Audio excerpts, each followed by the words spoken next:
بسم اللہ الرحمن الرحیم صلی اللہ علیہ وسلم۔ السلام علیکم ورحمۃ اللہ وبرکاتہ۔ میرا فلسفے میں ایم فل 2012 سے 2014 کے درمیان بہاؤالدین ذکیہ یونیورسٹی ملتان سے ہے۔ وہاں پہ جب ایک سال بعد کلاسز ختم ہو گئیں تو ایز اے روٹین جو ہوتی ہے کہ اگلے ایک سال کے اندر مجھے تھیسس لکھنا تھا، کیونکہ ماسٹرس میں نے جینیٹک انجینئرنگ پہ کام کیا ہوا تھا تو میں اسی کو لے کے چلنا چاہ رہا تھا۔ اور ایک اور میرا جو ان سا بڑا پرانا اکثر سوال میرے ذہن میں رہتا تھا وہ تقدیر کے حوالے سے تھا، تو میں نے سوچا میں جینیٹک ڈٹرمنزم کے حوالے سے کام کروں۔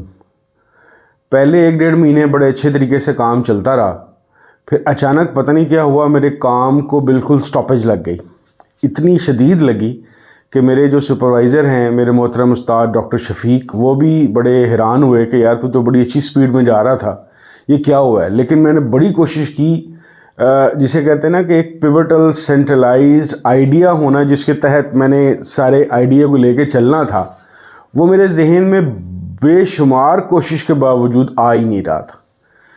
اسی پریشانی میں کوئی 2-3 ماہ گزر گئے اور مجھے سمجھ نہیں آ رہی تھی کہ یار وقت گزرتا جا رہا ہے اور میں تھیسس کیسے کروں گا۔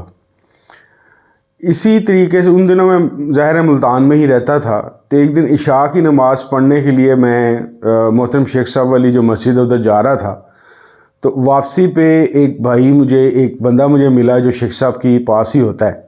اس نے مجھے کہا کہ یار شیخ صاحب کا ایک پیغام ہے تیرے لیے، پوچھ رہے تھے کچھ۔ میں نے کہا جی فرمائیں۔ انہوں نے کہا کہ یار اسے وہ پوچھ رہے تھے کہ وہیں سے پوچھو کہ اس کو ارسطو اور جالینوس کا پتہ ہے۔ تو مجھے ارسطو کا تو پتہ تھا، میں نے بتایا کہ ہاں مجھے ارسطو کا پتہ ہے، اور اسی طریقے سے تھوڑا مختصر سا میں نے بتایا اس بندے کو کہ یار یہ ہوتا ہے ارسطو کا متعلق، یہ مجھے علم ہے، لیکن میں کافی ڈیٹیل بھی جانتا ہوں ارسطو کے متعلق۔ لیکن جالینوس کوئی ایسا بندہ ہو سکتا ہے جس کا اردو میں نام میں نہیں جانتا، کیونکہ زیادہ تر جو ان سے فلسفی یا سائیکالوجی یا دوسرے سبجیکٹس ہیں میں نے انگریزی میں پڑھے ہوئے ہیں، تو اس کا مجھے نہیں پتہ۔ تو اس نے کہا کہ اچھا چلو پتہ کرنا۔ میں نماز وغیرہ پڑھ کے گھر واپس آ گیا، 1-2 بندوں کو لاہور کراچی میں فون بھی کیے، لیکن انفارچونیٹلی ایسے لوگوں کو فون کیے جن کو خود بھی جالینوس کا نہیں پتہ تھا کہ یہ کون ہے۔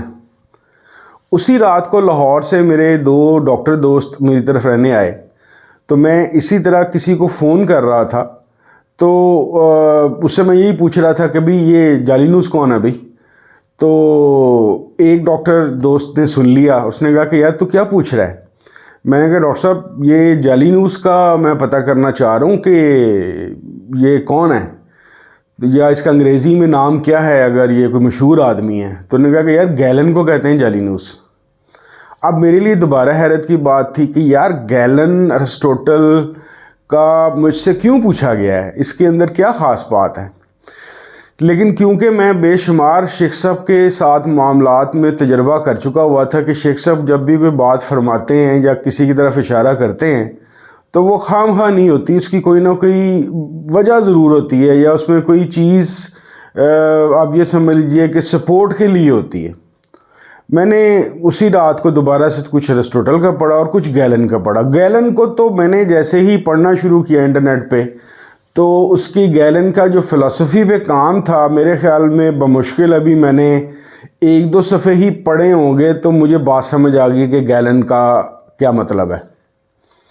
گیلن نے اصل میں گیلن تھا تو ایک مشہور فزیشین، تقریباً 129 AD کے اندر، تقریباً سمجھ لیجئے کہ آج سے 2000 سال پہلے کا بندہ تھا تو وہ فزیشین، لیکن وہ فلاسفر بھی تھا اور اس کا فلسفی پہ بھی کام تھا، اور فلسفی میں اس کا خاص کام یہ تھا کہ اس نے ریشنلزم اور امپیریسزم، یعنی کہ ایک چیز ہوتی ہے کہ امپیریکل نالج ہوتا ہے فلسفی کے اندر کہ تجربے سے حاصل کیا ہوا، اور ایک ریشنل نالج ہوتا ہے کہ جو عقل سے یا اس طریقے سے لے کے چلا جاتا ہے، تو وہ ان دونوں کے کنٹراسٹ کی بات کر رہا تھا۔ تو اس میں مجھے کچھ لگا کہ ہاں یار یہ میں بھی 2 چیزوں کو جینیٹکس میں لے کے چلنا چاہ رہا ہوں، تو لیکن مجھے سمجھ نہیں آ رہی تھی کہ دوسرا والا پارٹ کیا ہے۔ خیر میں 2-3 دن لگا کے میں نے گیلن کو پڑھا، اور گیلن کی میں نے جو اس کی فزیولوجی پہ یا انسانی باڈی پہ کام ہے میں نے وہ بھی پڑھا، اور میں نے اس کی فلسفی پہ بھی پڑھا۔ تو ایک میرا مسئلہ حل ہو گیا. مسئلہ میرا یہ حل ہو گیا کہ میرا جینیٹکس پہ کام، ڈٹرمنزم پہ کام کا مجھے یہ سمجھ آ گئی کہ یار کسی بھی چیز کو پرکھنے کے لیے اس کی ایک رخ کی بجائے دو رخ ہو سکتے ہیں. جس طرح مائنڈ اور باڈی ہوتا ہے، ریشنلزم اور امپیریسزم ہوتا ہے، اسی طریقے سے جینز کے اثرات بھی ہوں گے چیزوں کو ڈٹرمن کرنے کے لیے، لیکن ہو سکتا ہے کہ انوائرمنٹ جو ان سے ہے وہ جین پہ اثر انداز ہوتا ہو. یعنی کہ جین اور انوائرمنٹ یہ دو علیحدہ چیزیں ہیں. میرا جو سارا کا سارا تھیسس کا بلڈ اپ ہوا وہ گیلن اور ارسطوٹل کی اسی بحث کے اوپر ہوا، کیونکہ ارسطوٹل جو ان سا تھا وہ ایک ایسا آدمی تھا جو سائنٹیفک نالج کا بندہ مانا جاتا ہے، اور جو ان سا یعنی کہ یہ سمجھ لیجئے کہ جو پلیٹو ہے وہ ورلڈ آف آئیڈیاز کا بندہ ہے اور ارسطوٹل ریئل ورلڈ کا بندہ ہے. تو میرا جو سارا کا سارا تھیسس کا بلڈ اپ بنا وہ ارسطوٹل اور گیلن کی تھیوری بیہائنڈ میں تھی. آگے میں نے اس کو سوشو بایولوجیکل بنا لیا. اچھا، یہ 5-6 دن میں یہ چیز تو مجھے مل گئی، تو مجھے اب ایک شوق ہوا. میں نے یہ سوچا کہ یار یہ جو گیلن ہے یہ تو چلو فزیشین تھا، مجھے پتہ چلا اس کے متعلق کہ اس نے فزیولوجی پہ بڑا کام کیا. اس کے تقریباً 1300-1400 صدیاں جو ان سی تھیں، 13-14 صدیاں جو ان سی تھیں، اس کے کام کے اوپر دنیا میڈیکل سائنس پڑھتی رہی. اس کو فادر آف میڈیسن کہا جاتا ہے. پھر مجھے پتہ چلا کہ یار ڈائسیکشنز نہ ہونے کے باوجود اس نے پگز پہ اور ڈاگز کے اوپر ایسے تجربات کیے کہ اسپائنل کارڈ اور ہیومن برین کس طریقے سے اثر کرتا ہے. کیونکہ ایک بات ذہن میں رکھیے کہ گیلن سے پہلے تک اکثر لوگوں کا یہی خیال تھا کہ جو دل ہے وہ سینٹرل سسٹم جو چلا رہا ہے انسانی جسم کا وہ دل ہے. گیلن بھی اس کو بہت واضح نہیں کر سکا تھا، لیکن کافی حد تک اس نے اس کو دل سے اٹھا کے دماغ کی طرف لے گیا. اسی وجہ سے آپ کو پرانی جو کتابیں ہیں یا آج کل کی بھی بعض آپ کو جو نظریاتی کتابیں ملتی ہیں اس کے اندر دل کے مقام کا ذکر ملتا ہے. یہ اسی ارسطوٹولین یا پلیٹونک دور کی ایک پیداوار ہے جو آج تک چلتی آ رہی ہے. گیلن نے اس کو تھوڑا سا علیحدہ کر دیا.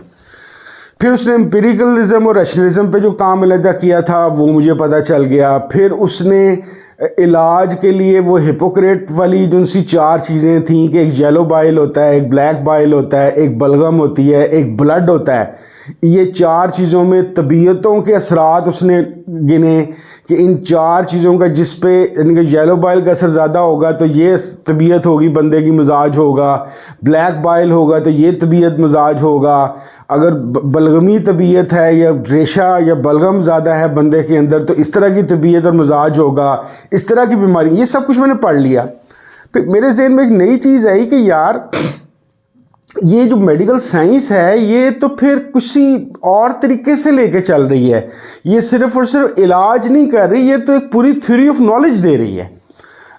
پھر ہمارے کیونکہ ظاہر میٹرک میں پرابلی ہم نے بایولوجی وغیرہ کے اندر یہ جو مسلمان سائنٹسٹ ہیں ابن الہیثم وغیرہ اور یہ فرابی وغیرہ اور یہ سارے کے سارے لوگ پڑھے ہوئے تھے، ابن سینا وغیرہ یا رازی وغیرہ، ان کے متعلق ہمیں پتہ تھا کہ یار یہ کوئی 7 طبیب وغیرہ بھی تھے. تو یہ پھر میں نے کیا کیا کہ میں نے میڈیکل سائنس کی ٹائم لائن پڑھنی شروع کی.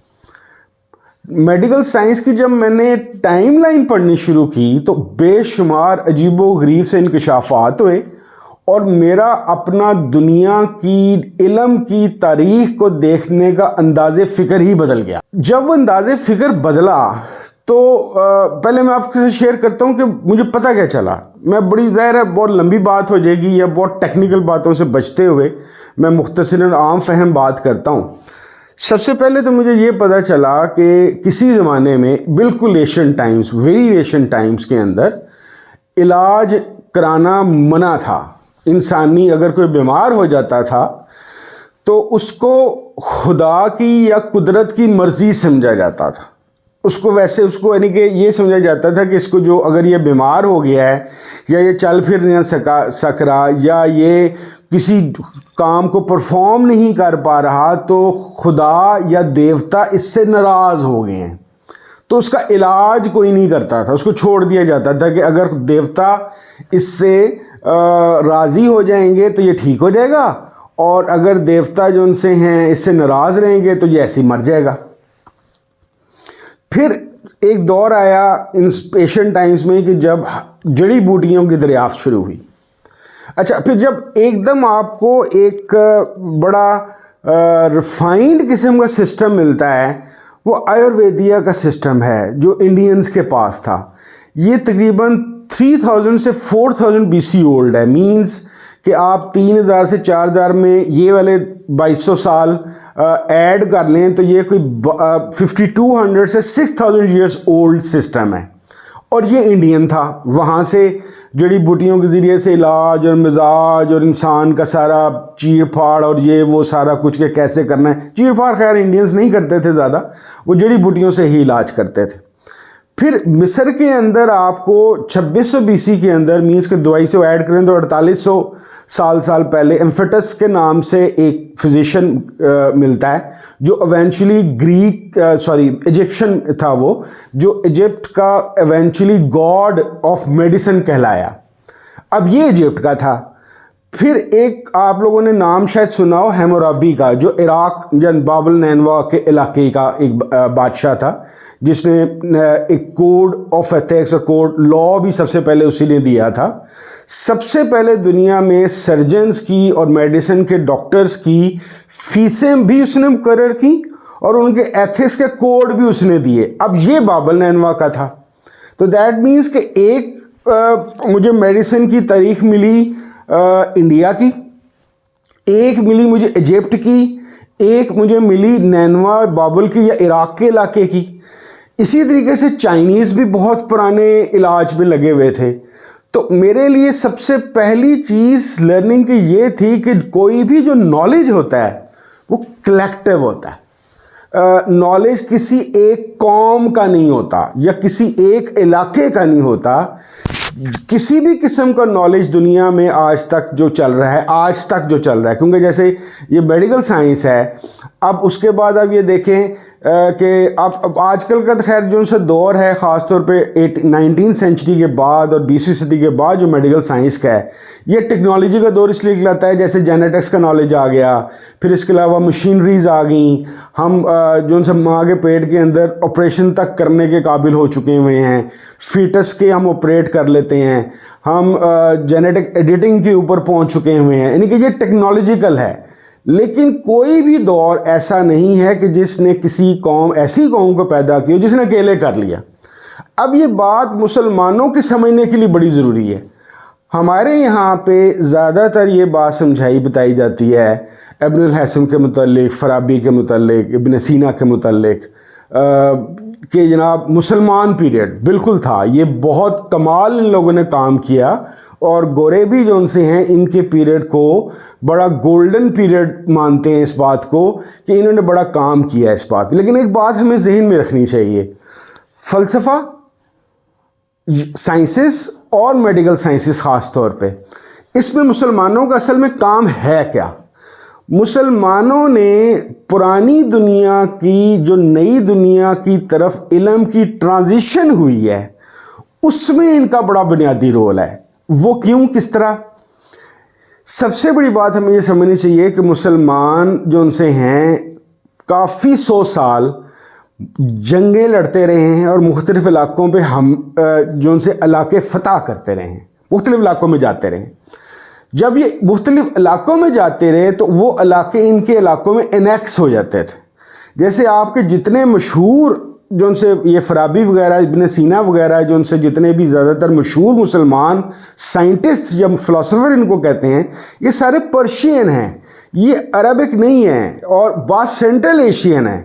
تو یہ وہ علاقے ہیں جو مسلمانوں نے فتح کیے اور وہاں کے لوگ مسلمان کر دیے گئے یا وہ ہو گئے۔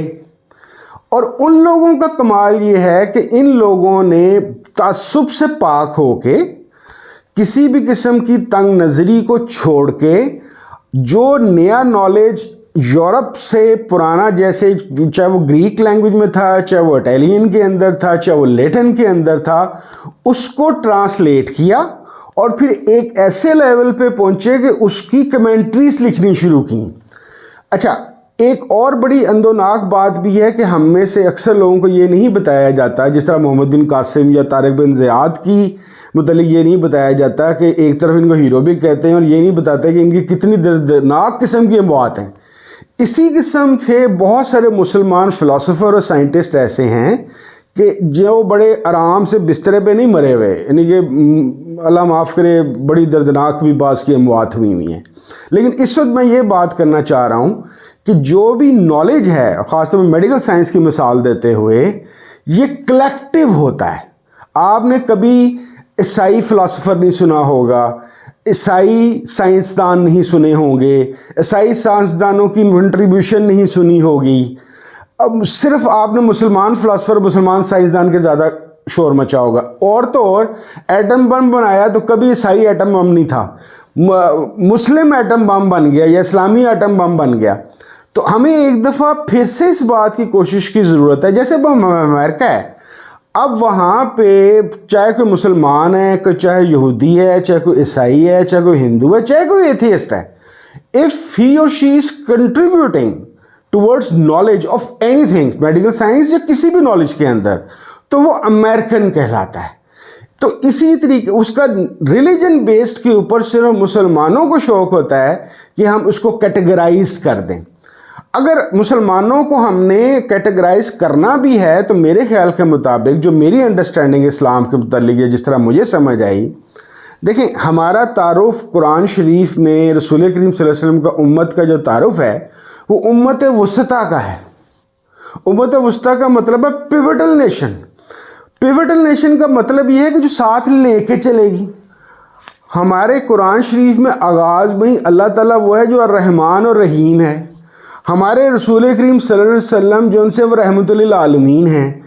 جس قوم کا تعارف یہ ہو، رحمان رحیم اللہ تعالیٰ، رحمت للعالمین رسول کریم صلی اللہ علیہ وسلم اور امت وسطیٰ، وہ متعصب اور نفرت والی اور جنگ و جدل کرنے والی اور لوگوں کو تنگ کرنے والی کیسے ہو سکتی ہے؟ وہ تو سب کو ساتھ لے کے چلنے والی ہے۔ بالکل اس طرح جس طریقے سے وہ جس کو گولڈن پیریڈ آف اسلام کہتے ہیں کہ جس کے اندر سائنٹسٹ اور فلاسفر نے کام کیا، وہ کیوں گولڈن پیریڈ تھا؟ اس وقت یہ فرابی سینا وارا نے ہندوؤں سے نالج لیا، سکھوں سے سکھ تو تھے ہی نہیں، ہندوؤں سے نالج لیا، یہودیوں سے نالج لیا، عیسائیوں سے نالج لیا، سب کو ساتھ لے کے چلے تو انہوں نے ایک عظیم پلیٹ فارم اور سٹرکچر میڈیکل سائنس کا بنایا۔ تو میری لرننگ جعلی نیوز یا گیلن سے جو شروع ہوئی محترم شیخ صاحب کے کہنے سے، وہ یہاں تک پہنچی کہ اسلام ایک غیر متعصب ریلیجن ہے۔ اصل میں ہمیں کسی طریقے سے دوبارہ اس کو غیر متعصب بنانا پڑے گا تاکہ ہم دوبارہ سے تعلیمی اور علمی میدان کے اندر بہتر رول ادا کر سکیں۔ بہت شکریہ۔ السلام علیکم ورحمۃ اللہ وبرکاتہ۔